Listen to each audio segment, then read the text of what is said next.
آج کے اس مختصر خطبے میں آپ سے سورۃ القصص کی کچھ آیات کے بارے میں بات کروں گا۔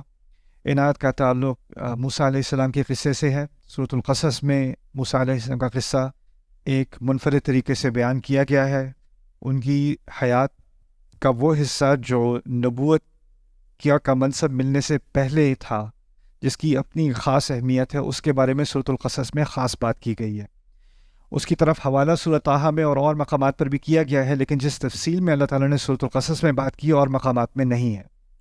یہاں پر خاص ایک چھوٹا سا لمحہ ہے ان کی زندگی کا، اور ایک واقعہ ہے، اس میں بہت ساری ہدایات مضمر ہیں، اور ان میں سے کچھ ہدایات کی طرف آج میں اشارہ کروں گا اس خطبے میں انشاءاللہ۔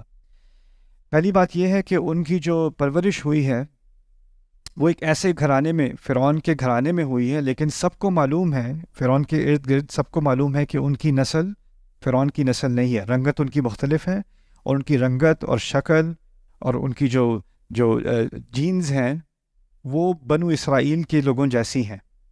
اور یہ جاننا بہت ضروری ہے کہ سب کو معلوم تھا کہ یہ فرعون کی اپنی اولاد نہیں ہے، ان کو لے لیا گیا، اڈاپٹ کر لیا گیا ہے، لیکن وہ اس گھرانے کے نہیں ہیں۔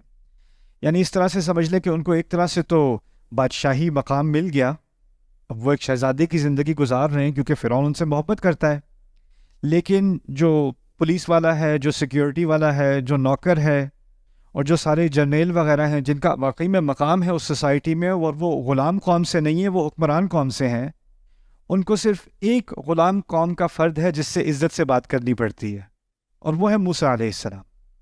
یعنی باقی بنو اسرائیل میں سے کوئی اور بھی ہونا تو وہ اس کو نیچ سمجھ کے، غلام سمجھ کے اس سے جیسی بھی بدتمیزی کریں کیونکہ وہ نچلی سوسائٹی کے لوگ ہیں، لیکن اس نچلی سوسائٹی میں سے ایک فرد ایسا ہے جس کو ان کو سر، جناب، دروازہ کھولنا پڑتا ہے ان کے لیے، ان کو عزت دینی پڑتی ہے، اور دل میں ان کے یہ نفرت بڑھتی چلی جا رہی ہے کہ کیوں ایسا کریں ہم، یہ تو نچلی قوم کا ہے۔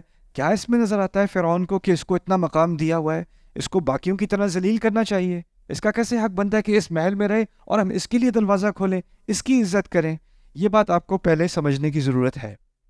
دوسری بات کہ اللہ تعالیٰ نے اپنی تدبیر کے تحت موسیٰ علیہ السلام کو اپنی جو حقیقی ان کی ماں ہیں ان سے دوبارہ ملا دیا تھا، اور اس بات سے یہ بات بھی سامنے اشارے میں ظاہر ہو جاتی ہے، کنایے کے ذریعے ظاہر ہو جاتی ہے کہ ان کو اسلام میں ہی پرورش دی گئی۔ اب وہ ہم اپنے دین کو جانتے ہیں، اور وہ یہ بھی جانتے ہیں کہ وہ کون سی امت کا حصہ ہیں، اور وہ ایک طرف تو وہ ایک محل میں ان کی پرورش ہو رہی ہے، لیکن وہ یہ بھی جانتے ہیں کہ ان کی امت کے لوگ بنی اسرائیل ہیں، اور وہ سب غلام ہیں، اور ان پر روزانہ ظلم ہوتے ہیں، ان کو مارا پیٹا جاتا ہے، ان سے زیادہ کام لیا جاتا ہے، ان کو اس کی اجرت نہیں دی جاتی، ان میں سے لاکھوں کی تعداد میں قتل بھی کر دیے جاتے ہیں۔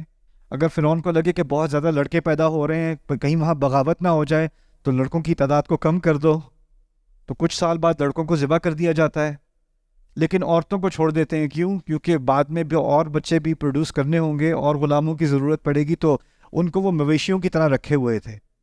اور موسیٰ علیہ السلام کو اس بات کا علم ہے کہ یہ لوگ اس طرح سے میری قوم کو، یعنی امت مسلمہ کو اس وقت کی، اس طرح سے ان کے ساتھ برتاؤ کرتے ہیں۔ اس بات کا بھی ان کو اچھی طرح علم ہے، کیونکہ وہ اس گھرانے سے ہیں اور اس خاندان سے ہیں کہ ان کی تراث کیا ہے، یعنی پیچھے جا کر وہ مصر میں کیسے آئے تھے بنو اسرائیل یوسف علیہ السلام کے ذریعے، اور یوسف علیہ السلام یعقوب، اور ان کے پیچھے اسحاق، اور ان کے پیچھے ابراہیم علیہ السلام، تو وہ اس سلسلے کا ایک حصہ ہیں، اور اس بات کا ان کو علم ہے۔ نبی نہیں ہیں، لیکن اپنے مسلمان ہونے کا اور ملت ابراہیم کا حصہ ہونے کا ان کو علم ہے۔ اچھا، اس سارے علم کے باوجود اب وہ، کیونکہ ان کی سچویشن ایسی ہے، ماحول ایسا ہے، تو وہ اب محل میں ایک شہزادی کی زندگی گزار رہے ہیں، نوجوانی کی عمر میں، اور اس عمر کے بارے میں اللہ تعالیٰ نے ایک تبصرہ کیا ہے جب وہ اس محل میں رہ رہے تھے۔ وَلَمَّا بَلَغَ أَشُدَّهُ وَاسْتَوَىٰ آتَيْنَاهُ حُكْمًا وَعِلْمًا وَكَذَلِكَ نَجْزِي الْمُحْسِنِينَ۔ یہ سورۃ القصص کی پہلی آیت ہے جس کے بارے میں ہم بات کریں گے، کہ جب موسیٰ علیہ السلام ایسی عمر میں پہنچ گئے جس کو آج کل ہم کہیں گے ٹین ایج ایئرس، بلغ اشدہ، یعنی وہ مردانگی کی عمر تک پہنچ گئے۔ اچھا، اب وہ بالغ ہو گئے، اس کا مطلب ہے کہ اب بالغ ہونے میں ہمارے دین سے مراد کیا ہے کہ اب جو آپ فیصلہ کرو گے نا، جو کام کرو گے اور جو اختیار کرو گے، اس کے ذمہ دار آپ خود ہو۔ جیسے کسی بھی ملک کے قانون میں ہوتا ہے، ایک عمر کے بعد اگر کوئی انسان کوئی غلط حرکت کرے یا کسی قانون کو توڑے تو اس کے لیے عدالت اور ہوتی ہے، اور کم عمر کا کوئی کرے تو اس کے لیے عدالت اور ہوتی ہے، جوونائل کورٹ سسٹم ہوتا ہے، ٹھیک ہے نا؟ تو اب وہ اس حد تک پہنچ گئے ہیں کہ اب ان کو ایک بالغ قرار دیا جا رہا ہے۔ ان کے بارے میں اللہ تعالیٰ نے تین چیزیں بتائی ہیں ان کے بارے میں۔ پہلی بتائیے آتیناہ حکمن، کہ ان کو اللہ تعالیٰ نے حکمت دی اور پکا فیصلہ کرنے کی صلاحیت دی، صحیح فیصلہ کرنے کی صلاحیت دی۔ استحکام بھی حکم سے نکلا ہے، حکمہ بھی حکم سے نکلا ہے، احکام بھی حکم سے نکلا، اس میں کئی معنی ہیں۔ خلاصہ یہ سمجھ لیں کہ اللہ تعالیٰ نے اس نوجوان لڑکے کو جو شہزادے کی زندگی گزار رہا تھا، اچھے فیصلے کرنے کی صلاحیت دی۔ اس بات کی اہمیت یوں ہے کیونکہ ایک کم عمر میں نا بچہ حفظ جلدی کر لیتا ہے، سیکھ جلدی جاتا ہے، جیسے زبان جلدی سیکھ جاتا ہے یا رٹا جلدی سے کر لیتا ہے، حفظ جلدی سے کر لیتا ہے۔ اگر آپ جو علم کو ابزارب کرنے کی، علم کو اخذ کرنے کی جو صلاحیت نوجوان میں ہوتی ہے نا، وہ زیادہ ہوتی ہے، اور اگر آپ 70-80 سال تک پہنچ جائیں، آپ میں حکمت زیادہ ہے لیکن اب نیا علم سیکھنے کی صلاحیت کم ہو جاتی ہے، چیزیں اس طرح یاد نہیں رہتی جیسے پہلے یاد رہی ہوتی تھی، اور وہ حافظہ بھی کمزور ہوتا چلا جاتا ہے۔ تو کم عمری میں اصل میں دور ہوتا ہے علم کا، اور بڑی عمر میں جا کے دور آتا ہے حکمت کا۔ نوجوان کے پاس علم تو بہت سارا آ جائے، حکمت تجربے کے بعد آتا ہے، اس لیے نوجوان علم ہونے کے باوجود بے وقوف فیصلے بھی کرتا ہے۔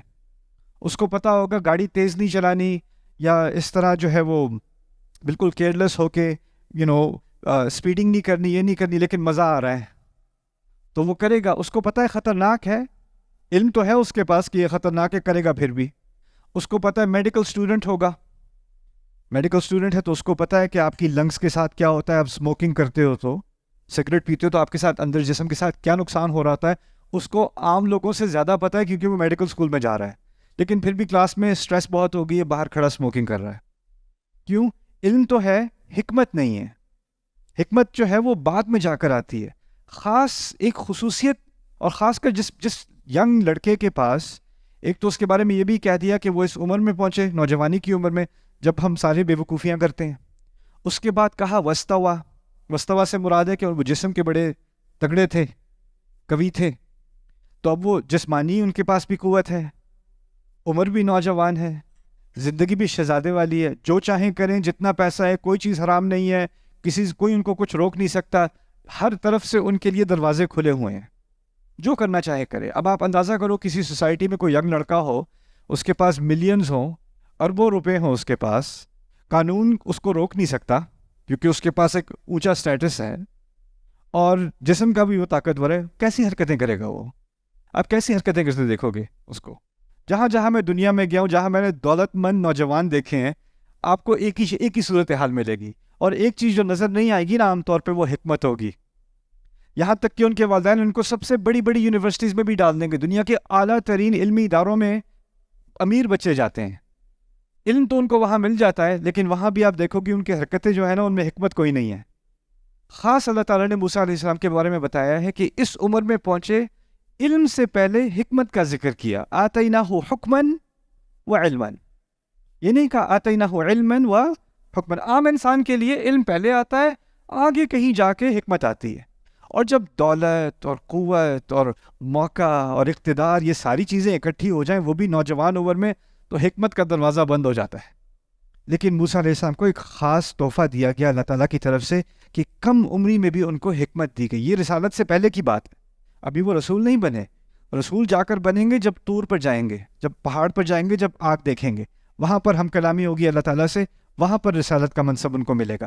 ابھی بس یہ ایک نوجوان ہے، ایک مسلمان نوجوان ہے، جس کو اللہ تعالیٰ نے اپنی طرف سے ایک تحفہ دیا ہے، حکمن، اور اس کے ساتھ ایک اور تحفہ دیا ہے وہ علمن، اور علم بھی دیا ہے۔ اور یہ بھی بہت اہم ہے سمجھنا، کیونکہ اس دور میں دنیا کی اعلیٰ ترین یونیورسٹی، دنیا کی اعلیٰ ترین سوسائٹی، جس میں دنیا جہاں سے لوگ اپنے شہزادے، اپنے امیر، اپنے بچوں کو اعلیٰ تعلیم حاصل کرنے کے لیے بھیجتے تھے، وہ مصر تھا۔ مصر تمدن کا سب سے اعلیٰ مقام تھا دنیا میں، اسی لیے فرعون اس کے بارے میں کہا کرتا تھا وَيَذْهَبَ بِطَرِيقَتِكُمُ الْمُثْلَىٰ۔ تو وہ موسیٰ بعد میں جب رسالت کی بات آئی تھی تو فرعون نے کہا تھا کہ مجھے تو ڈر ہے کہ یہ تمہاری یہ ساری سوسائٹی جس کی باقی سب مثالیں دیتے ہیں، اس کو غائب کر دے گا، اس کی بات مت سنو، ہم اس مقام تک پہنچے ہیں، اس کی بات سنو گے تو یہ سارا مقام، ساری ترقی غائب ہو جائے گی، لوگ ہماری مثالیں پھر نہیں دیں گے۔ یذهب بطریقتکم المثلی۔ تو علم بھی جو دیا اللہ تعالیٰ نے موسیٰ علیہ السلام کو، وہ صرف دین کا علم نہیں دیا سیاست کا علم، سوسائٹی کا علم، اس وقت کے جدید علوم کا علم، ہر طرح کا علم اس کی جو ایکسیس تھی ان کے پاس، جس طرح سے ان کے پاس وہ موجود تھا اور اس کے ذرائع ان کے سامنے تھے، وہ کسی اور عام آدمی کے سامنے نہیں تھے. تو آتیناہ حکماً و علماً. اچھا، یہ یہاں تک تو بات ہو گئی موسیٰ علیہ السلام کی خاص عجیب اور بڑی خوبصورت زندگی کے بارے میں شروع کے سالوں میں. لیکن اس کی اس آیت کی انتہا میں اللہ تعالیٰ نے ہم سے خطاب کیا ہے. قصہ ان کے بارے میں، بات ہم سے ہو رہی ہے، اور کہتے ہیں وَكَذَلِكَ نَجْزِي الْمُحْسِنِينَ. اور جو بھی بہترین کرنے کی کوشش کرتا ہے ہم اس کو اسی طرح جزا دیتے ہیں. یعنی بات ایک شخص کی ہو رہی جو ہزاروں سال پہلے اس کے ساتھ اللہ تعالیٰ نے نوجوانی میں اس کو حکمت دی اور علم دیا، اور اب کہا اور اس طرح کی نعمتیں میں ہر اس انسان کو دینے کو تیار ہوں جو بہترین کرنے کے لیے سامنے آ جائے. جو احسان کرے گا اس کے لیے دروازہ کھلا ہے اللہ تعالیٰ کی طرف سے. تو کوئی بھی نوجوان یہ نہیں کہہ سکتا کیونکہ میں ابھی کم عمر میں ہوں اس لیے تھوڑی نادانی ہے میرے اندر. ہم بھی کہتے ہیں اپنے بچوں سے نا، ابھی تو 20 سال کا ہے، تھوڑی نادانی کی عمر ہے، خیر ہے، ابھی تو کچھ حرکتیں ایسی کرنے دو، ابھی بچہ ہے. اور ہمارے ہاں تو 28 کا بھی ہوا ہے، ابھی بچہ ہے، چھوڑو جی بچے ہیں. یہ بچہ بچہ کر کے ہم نے وہ جو احسان کا تحفہ اللہ تعالیٰ نے دینا تھا نا، کہ اگر ہم اپنے بچوں کو، اپنے ینگ لڑکوں کو خاص کر ان کو انکریج کریں، بلکہ لڑکیوں کو بھی، کہ اپنا بہترین کرو، پڑھائی کرنی ہے تو بہترین کرو، کام کرنا ہے تو بہترین کرو، ہر چیز میں احسان کرو. اور جب محسن بنو گے، جب ہر چیز میں بہترین کرنے کی کوشش کرو گے، تو پھر اللہ تعالیٰ یہ دروازے کھولتا ہے. یہاں ایک اور سوال بھی پیدا ہوتا ہے، اور وہ یہ ہے کہ جب آپ کے پاس پیسہ ہو، محل ہو، اس سے بڑا محل کہاں ملے گا؟ فرعون کے محل سے بڑا محل کہاں ملے گا؟ آپ کے پاس نوجوانی ہے، پیسہ ہے، قوت ہے، اقتدار ہے، تو اب تو بیٹھو آرام سے. اب کیا کرنے کی ضرورت ہے؟ جس کے پاس یہ چیزیں نہیں ہوتی، وہ اتنی کوششیں کر کے، محنت کر کے، تعلیم حاصل کر کے خواب دیکھتا ہے کہ ایک دن گھر ہوگا، گاڑی ہوگی، یہ چیزیں ہوں گی. وہ سب چیزیں تو ان کو نوجوانی میں ہی آ گئی. اب جب جس کے پاس ساری چیزیں ہوتی ہیں نا پہلے سے ہی، اس کے اندر موٹیویشن نہیں رہتی، میں کروں بھی تو کیوں کروں، مجھے کیا ضرورت ہے کرنے کی، کام محنت کرنے کی ضرورت تو باقی سب کو ہے، مجھے تو اب ضرورت نہیں رہی. لیکن اللہ تعالیٰ نے ان کے بارے میں کہا ہے محسنین. وَكَذَلِكَ نَجْزِي الْمُحْسِنِينَ. اشارہ ہے کہ وہ بھی محسنین میں سے تھے علیہ السلام، موسیٰ علیہ السلام. یعنی یہ سب چیزیں ہونے کے باوجود ان کو پتہ تھا ان میں سے کوئی بھی چیز میری زندگی کا مقصد نہیں ہے، میری زندگی کا مقصد کچھ اور ہے، اور مجھے اس کی طرف بہترین کام کرنے کی کوشش کرنی ہے. اب ان کو معلوم تھا کہ کیونکہ وہ رائلٹی ہیں، ان کا ایک خاص مقام ہے، اور وہ محل میں بھی رہتے ہیں، تو وہ ایسے کھل کر تو آواز نہیں اٹھا سکتے کہ یہ جو میری قوم ہے اس کے ساتھ زیادتی ہو رہی ہے، ان کے ساتھ زیادتی مت کرو، زیادہ کوئی سنے گا نہیں، یا پھر وہ بھی مشکل میں پڑ جائیں گے. تو ان کے لیے اللیگل ہے اس قسم کی بات کرنا. تو انہوں نے اسی عمر میں ایک فیصلہ کیا، اور اس فیصلے کا ذکر اگلی آیت میں. وَدَخَلَ الْمَدِينَةَ عَلَى حِينِ غَفْلَةٍ مِّنْ أَهْلِهَا. وہ شہر کے اندر داخل ہوتے ہیں اس وقت پر جب باقی سب سو رہے ہوتے ہیں. اس کو عربی میں قیلولہ کہتے ہیں، یعنی دوپہر کے ٹائم گرمی بہت زیادہ ہو جاتی تھی، تو غلاموں سے وہ کام کرواتے تھے، کنسٹرکشن وغیرہ کا، تعمیر وغیرہ کا کام کرواتے تھے. لیکن جو کام کرواتے تھے کوڑے مار مار کے، ان کے لیے بھی بہت گرمی ہو جاتی تھی، ان کو بھی سائے میں جا کے سونا پڑتا تھا. تو جب وہ بریک لیتے تھے تو سارے جو مزدور ہیں وہ بھی بریک لیتے تھے، تو سڑکیں خالی دوپہر کے دوران نا، جب بہت شدید گرمی ہوتی تھی تو ساری سڑکیں خالی مصر میں. اور اس ٹائم پہ موسیٰ علیہ السلام کو خیال آیا کہ یہ ایک واحد ٹائم ہے کہ اگر میں اپنی امت کی کوئی خدمت کر سکوں اور اتھارٹیز مجھے نہ پکڑیں، وہ یہ ٹائم ہے. تو وہ محل کی ساری لگژری اور آرائشیں چھوڑ کے، سارا آرام چھوڑ کے، اس وقت میں جس میں کوئی انسان باہر دھوپ میں نہیں نکلتا، اس وقت پہ وہ چھپ کے وہ نکلتے ہیں اور وہ شہر میں آتے ہیں کہ کسی کی میں مدد کر دوں، کوئی بوڑھا ہوگا اس کا میں کام مکمل کر دوں، یا اس کو کچھ کھانا دے دوں، یا کسی کی کسی کو کوئی تکلیف ہو گئی ہے تو میں اس کی مدد، مرہم پٹی کرنے کی کوشش کروں. یعنی وہ ڈھونڈ رہے ہیں میں کیسے کسی کی مدد کروں، یہ ان کا احسان ہے.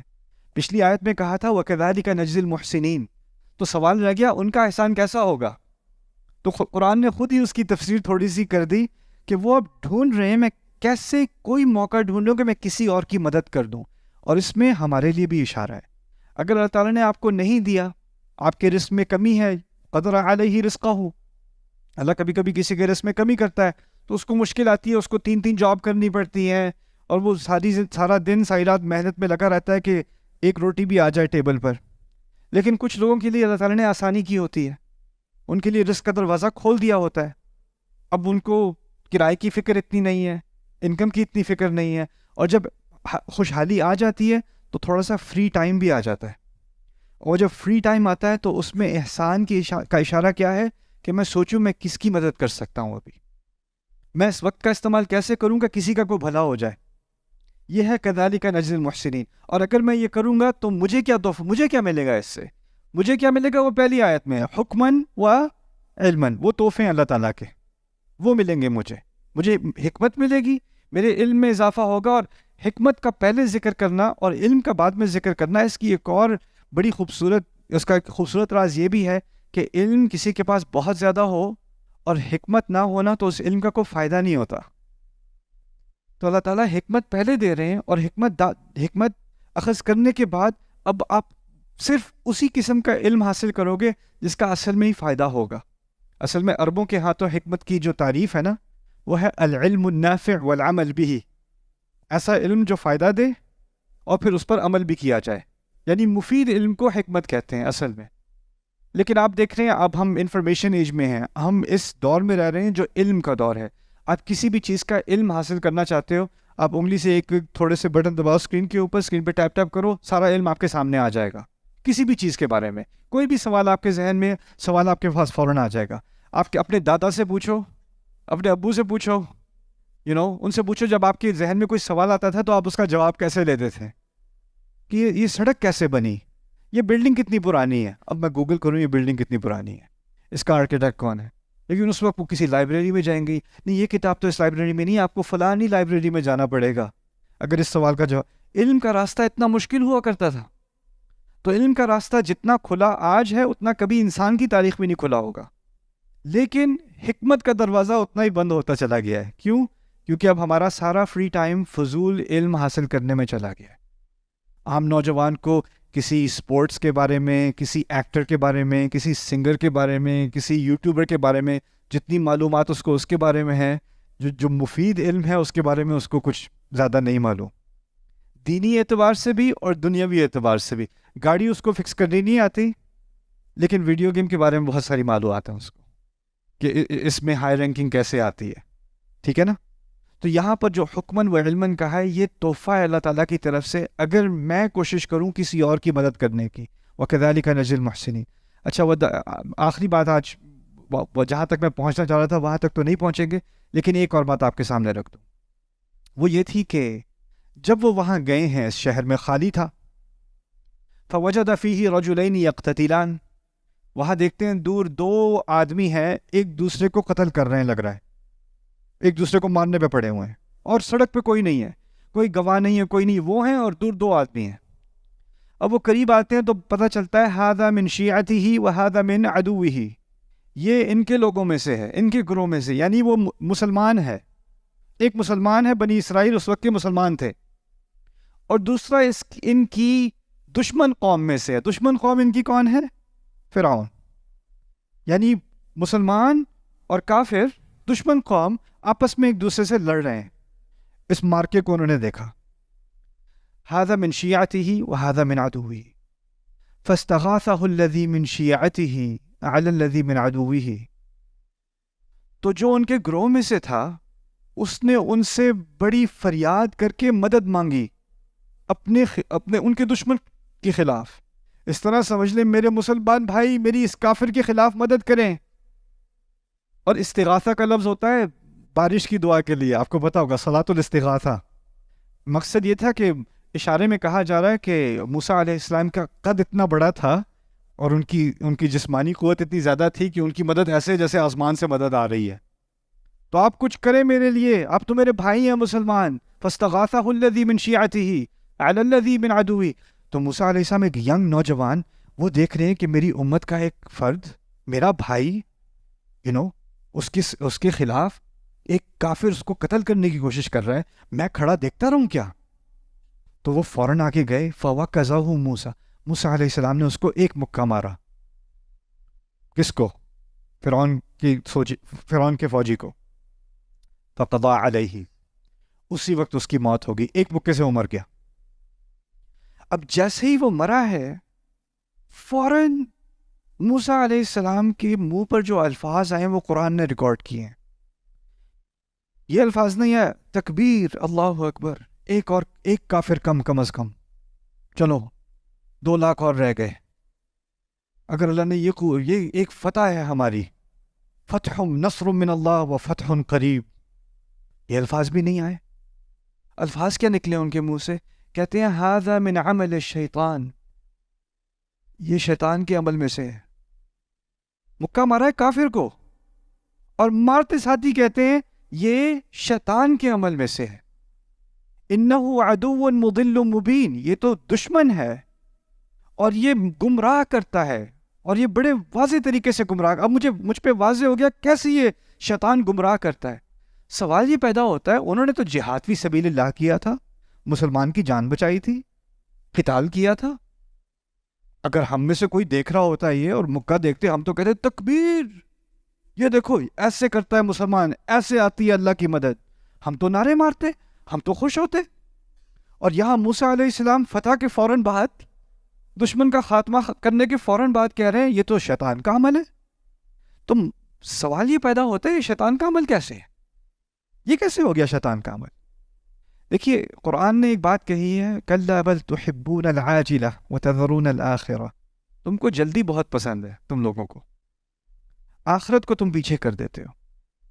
ایک روایت میں آتا ہے رسول صلی اللہ علیہ وسلم کہتے ہیں العاجلۃ من الشیطان، جلدی شیطان سے ہوتی ہے، جلدی شیطان سے ہوتی ہے۔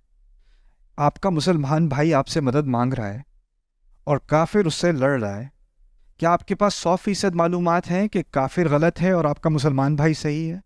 کیا مسلمان ہونے سے اس بات کی ضمانت ہو جاتی ہے کہ وہ مجرم نہیں ہو سکتا، یا اس کی غلطی نہیں ہو سکتی، یا وہ چور نہیں ہو سکتا، یا وہ قاتل نہیں ہو سکتا؟ یہ کہ اس کی بات کی کوئی ضمانت ہے کیا؟ آپ کے پاس ساری معلومات نہیں ہے۔ اگر کوئی آپ کی قوم میں سے ہے، آپ کی فیملی میں سے ہے، آپ کے گھرانے میں سے ہے، آپ کے گاؤں میں سے ہے، کیا اس کا مطلب یہ ہے کہ وہ صحیح ہے؟ اور جس سے آپ کی چڑ ہے، یا جس سے آپ کی لڑائی ہے، یا جس کو آپ پسند نہیں کرتے، کیا اس بات کی ضمانت ہے کہ وہ غلط ہے؟ نہیں۔ لیکن دوسری بات یہ ہے کہ دیکھیں، کیونکہ وہ مصر میں رہتے ہیں نا، تو لاکھوں دفعہ دیکھا ہوگا کہ کتنے فوجی، کتنے انیسنٹ قسم کے لوگ جنہوں نے کوئی جرم بھی نہیں کیا ہوا، ان کے ساتھ کتنی زیادتیاں ہزاروں دفعہ دیکھی ہوں گی انہوں نے، ہزاروں دفعہ۔ اب وہ 1001 دفعہ دیکھ رہے ہیں تو کہہ رہے ہوں گے 1000 دفعہ دیکھ چکا ہوں، وہی بات جو پہلے ہوتی ہوگی وہی ابھی بھی ہو رہی ہوگی، اسی لیے تو انہوں نے جلدی کی۔ وہ تو کہیں گے یہ تو میں نے کتنی دفعہ، بے شمار دفعہ دیکھا ہے اور میں کچھ کر نہ سکا، سب گواہ تھے، آج ایک موقع ملا ہے تو میں کچھ کر تو سکتا ہوں نا، تو کچھ تو میں کروں۔ یعنی ان کی نیت میں کوئی خلل نہیں ہے۔ لیکن جو حکمت یہاں سکھائی جا رہی ہے کہ آپ نے ایک ہی چیز 1000 دفعہ بھی دیکھی ہو، 10,000 دفعہ بھی دیکھی ہو، ہر کیس الگ ہوتا ہے، ہر صورتحال الگ ہوتی ہے۔ اگر کوئی جج ہے، وہ 20 سال سے جج ہے، اس نے بہت سارے کیسز دیکھے ہیں، اس کے پاس ایک نیا کیس آتا ہے، وہ بندے کی شکل کہتا ہے میں تو بندے کی شکل دیکھ کے بتا دیتا ہوں کہ اس نے جرم کیا ہے۔ اگر جج ایسا ہونا تو اس کو جج نہیں ہونا چاہیے، کیونکہ وہ کیا کر رہا ہے، اپنے سابقہ تجربے کی بنیاد پر وہ گمان کر رہا ہے کہ یہ کیس کیسا ہوگا، اور یہ انصاف کے خلاف ہے۔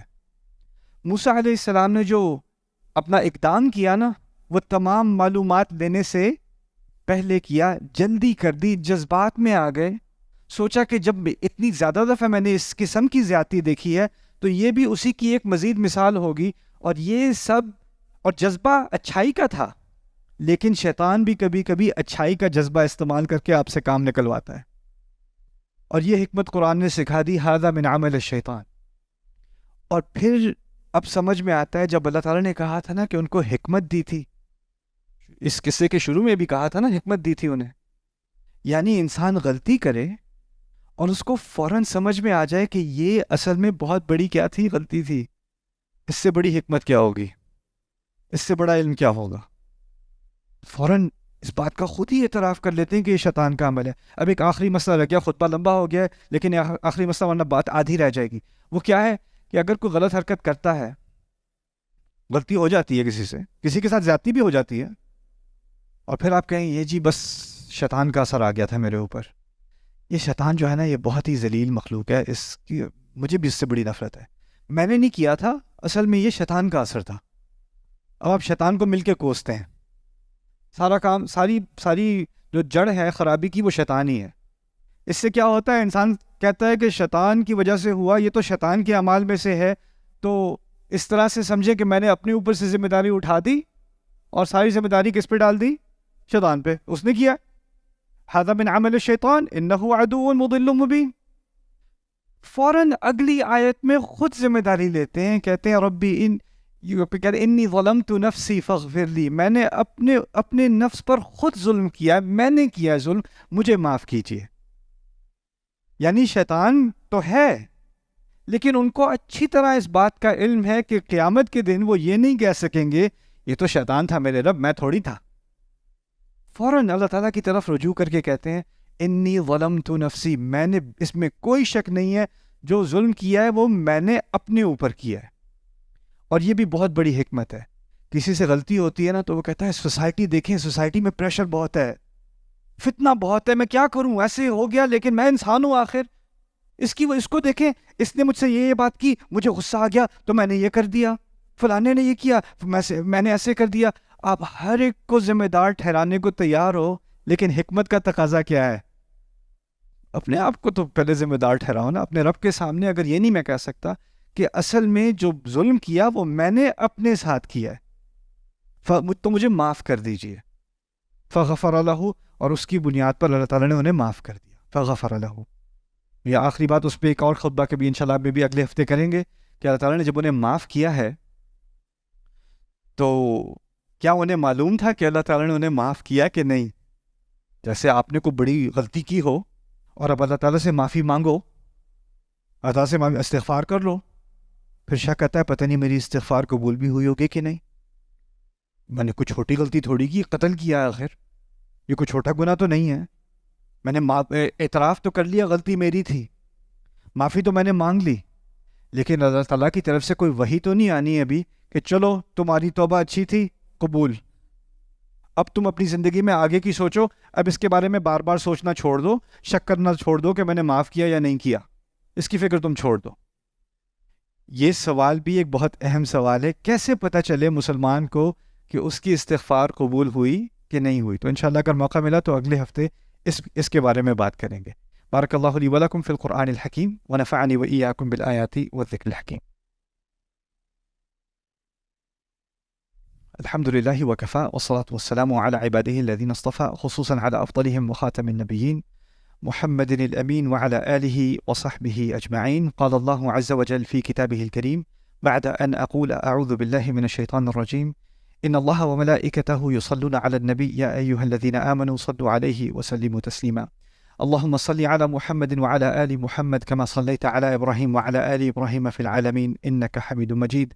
اللهم بارك على محمد وعلى آل محمد كما باركت على إبراهيم وعلى آل إبراهيم في العالمين إنك حميد مجيد.